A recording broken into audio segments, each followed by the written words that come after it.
Кемел Тоқаев жақсы жазушы болады.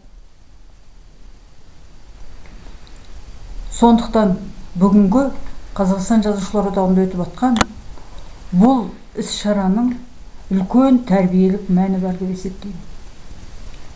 Тәрбиелік қана мәні емес, үлкен профессионалдық жол көрсететін ол кісінің шығармашылығының негізі бар.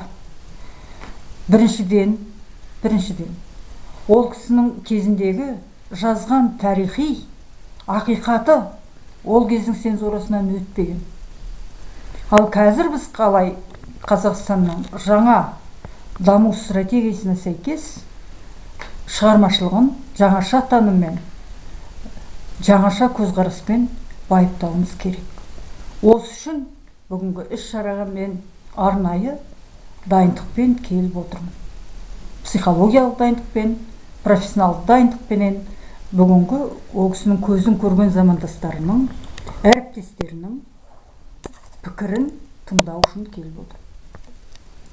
Риза болдым. Айтқан көз көргендердің естеліктерінің ішінен көптеген шындықтарды көрдім. Ол кісінің жеке басына сәйкес, жеке басының қасиеті, жеке шығармашылығы, жеке адамдық болмысы, мінез құлқы, ерекшелігі нағыз өзінің жанрына сәйкес жазушы екендігін дәлелдеп отыр, көрсетіп отыр.